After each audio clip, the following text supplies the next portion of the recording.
I stared at the pink envelope on my desk. A birthday card from my grandmother containing her annual $200 gift. As the CEO of Luna Cruise Lines, I didn't need the money, but I kept every card she sent. She was the only one who remembered my birthdays after what happened 10 years ago. Miss Luna, my assistant Marcus, interrupted my thoughts. Your parents' cruise ship, the Royal Paradise, is approaching Miami port. I smiled, remembering that day a decade ago when I turned 18.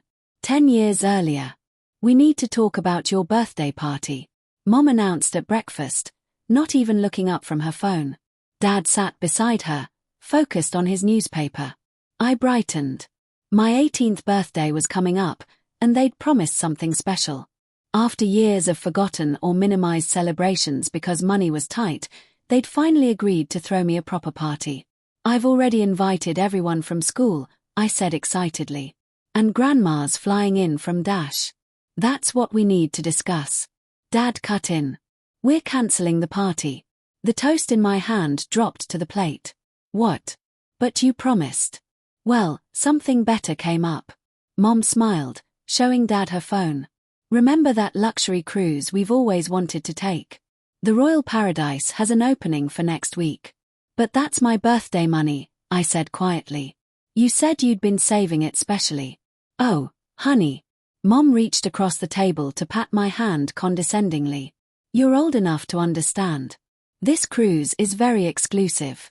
Your father and I need this vacation. We haven't had a proper holiday in years. Because they'd spent every spare dollar on themselves, I thought, but didn't say. Besides, Dad added, it's just a birthday.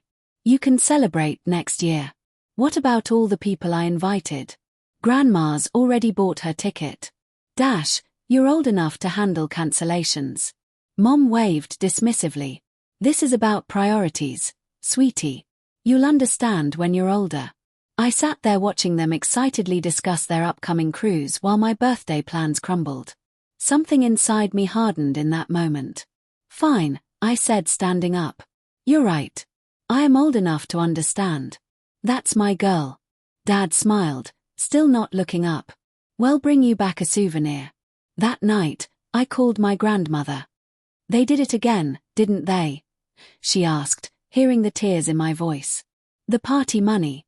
They're using it for a cruise. Those selfish Dash. She took a deep breath. Listen to me, Sophie.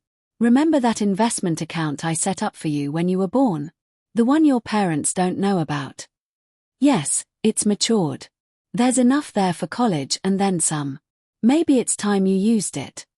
2 hours later, I had a plan. My parents thought I was too young to understand priorities. Fine. I'd show them exactly what I understood about business and priorities. The next morning, they left for their cruise, barely saying goodbye. They didn't notice I'd already moved my essential belongings to Grandma's house. They didn't know I'd withdrawn from the local college they'd chosen for me and accepted a spot at a prestigious business school across the country. And they certainly didn't know that their precious Royal Paradise cruise ship belonged to a company that was badly in debt. Information I discovered through Grandma's connections in the maritime business world. Happy birthday to me, I whispered, watching their taxi driveway. In my hand was Grandma's birthday card containing not just $200, but the business card of her investment banker friend who specialized in hostile takeovers. 10 years later, I sat in my office at top the Luna Cruise Lines building, watching through live feed as my parents' favorite ship docked in Miami. They'd taken the same cruise every year since my 18th birthday, bragging about their tradition at every family gathering. Their suite is ready, I asked Marcus. Yes, Miss Luna. The presidential suite as they requested, though they might find some surprises when they board. I smiled. Perfect. Make sure all the staff knows the plan. It's time for my parents to meet the new owner of their beloved Royal Paradise. Welcome aboard the Royal Paradise. The cruise director announced to the gathering of passengers in the main atrium. My parents stood near the front as they always did, wearing their matching cruise veterans t-shirts. Through the ship's security cameras, I watched from my private office that had been secretly installed during the vessel's last renovation. The changes I'd made to the Royal Paradise over the past year were subtle but significant. New logos featuring a crescent moon staff uniforms with Luna Cruise Line's distinctive silver threading. Before we begin our journey, the director continued, we have a special announcement. For the first time in 10 years, the owner of Luna Cruise Lines will be joining us on this voyage. My mother nudged my father excitedly. They'd been trying to get into Luna's exclusive Mediterranean cruises for years, unaware that they'd been deliberately waitlisted. Please welcome Miss Sophie Luna. I stepped out onto the grand staircase, wearing a tailored white suit with my company's signature silver moon pin. The atrium fell silent, then burst into applause, except for two people who stood frozen in shock. Mom, Dad, I smiled, descending the stairs. What a surprise seeing you here, Sophie. Mom's voice cracked. What are you? How are you? The owner of Luna Cruise Lines. I finished for her. Well, let's just say I learned about priorities, but you disappeared. Dad stammered. After your 18th birthday, you just left. You mean after you took my birthday money for your first cruise? I kept my voice pleasant, aware of the watching crowd. Yes, I left. Went to business school. Started small, buying struggling cruise ships, rebuilding them, including this one. The royal paradise belongs to you, Mom whispered. Everything belongs to me, I gestured around. Luna Cruise Lines owns the entire fleet now, including your precious annual getaway. The cruise director stepped forward with the tablet. Miss Luna, the paperwork you requested. Ah, yes. I took the tablet, turning to my parents. About your suite reservation. We always book the presidential suite, Dad said quickly. We're VIP guests, we dash. We're VIP guests, I corrected. You see, I've been reviewing your passenger history. 10 years of demanding upgrades, complaining about service, making our staff cry. Mom's face reamed. We pay good money for dash. My money originally I cut in, but that's ancient history. What matters is your future bookings. I'm afraid we'll have to downgrade you to a standard cabin on D deck near the engine room.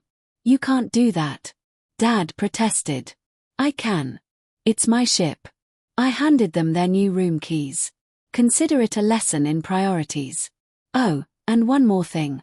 I nodded to the cruise director who unveiled a large banner across the atrium. It read, Welcome to Sophie's 28th birthday celebration cruise. The entire ship will be celebrating my birthday for the next 7 days. I announced open bar, special events, fireworks, everything I should have had 10 years ago. And you're welcome to join from your cozy cabin on deck. This is ridiculous. Mom sputtered. We can just book with another cruise line dash. You could, I agreed. Except Luna now owns or partners with every major line in this region. Funny how business works, isn't it? As my parents stood there clutching their downgraded room keys, I addressed the other passengers. Now, who's ready to start the party? The atrium erupted in cheers. As staff began distributing champagne, I caught sight of a familiar face in the crowd. Grandma beaming proudly. Happy birthday, sweetheart, she said, hugging me. Worth waiting 10 years for, I watched my parents slink away toward their new accommodations. Every single minute. By day 3 of the cruise, my birthday celebration was in full swing. Every restaurant, every deck, every lounge celebrated nightly with themed parties. The passengers loved it. All except 2 who spent most of their time sulking in their engine-adjacent cabin. I sat in my office reviewing security footage when Marcus entered. Your parents are requesting another meeting. Their 5th attempt today. Let them wait, I replied, but then noticed something on the screen. Actually, they're at Grandma's table. This should be interesting. Through the camera feed, I watched my mother approach Grandma in the main dining room.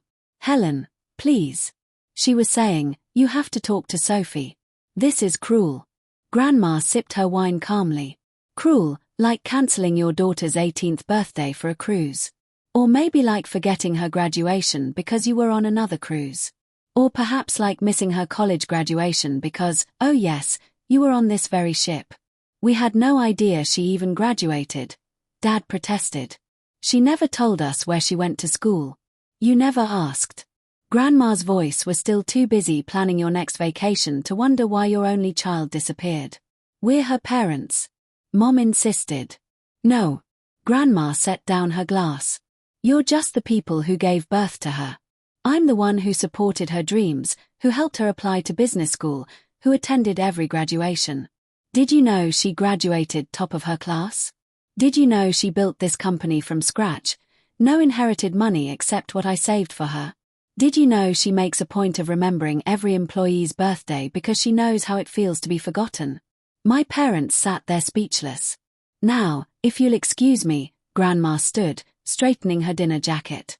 I believe my granddaughter is about to make an announcement. Right on cue, I stepped onto the dining room stage. Good evening, everyone. I hope you're all enjoying the celebration. Tonight, I have a special story to share. The room quieted as I took the microphone. 10 years ago, my parents taught me an important lesson about priorities. They took the money meant for my 18th birthday party and spent it on this very cruise. Murmurs of disapproval rippled through the crowd. At the time, it hurt, but now I want to thank them. I smiled at their confused faces because that decision sparked something in me. It made me realize that success isn't about taking luxury cruises. It's about building something meaningful. I gestured around the room. Luna Cruise Lines isn't just about vacations. We're the only major cruise company with a full college scholarship program for our employees' children. We celebrate every staff birthday with paid time off. And yes, we make sure no parent ever has to choose between a vacation and their child's special day. The room burst into applause. My parents shrank in their seats. So tonight, I continued, I have an announcement. Luna is launching a new program, Birthday Dreams at Sea. For every cruise booked, we'll sponsor a birthday celebration for an underprivileged child who could never afford one. And we're starting with 50 parties this year, one for each week I was forgotten. Standing ovation, even the staff were wiping away tears. And Mom, Dad, I looked directly at them. You're welcome to help organize these parties. Consider it a new position. Birthday celebration coordinators. Starting salary is modest, but it includes one crucial benefit. Learning to make children's dreams come true instead of crushing them. Later that night, as I stood on my private deck watching the ocean, Grandma joined me. They're considering your offer, she said. Are they, or are they just worried about losing their annual cruise privileges? Does it matter? Sometimes people need to lose everything to understand what they had. I fingered the silver moon pin on my jacket. You know what's ironic? Every success I've had, every company I've built, it all started because they taught me exactly what kind of person I didn't want to be. And what kind of person did you become instead? Grandma asked softly. I looked out at the moonlight dancing on the waves, thinking of all the birthday parties we'd soon be planning. All the children who wouldn't have to feel forgotten. The kind who remembers, I answered. The kind who celebrates. The kind who turns disappointment into dreams. Grandma hugged me. Happy birthday, Sophie. It was worth the wait. Yes. I smiled, watching a shooting star streak across the sky. Yes, it was.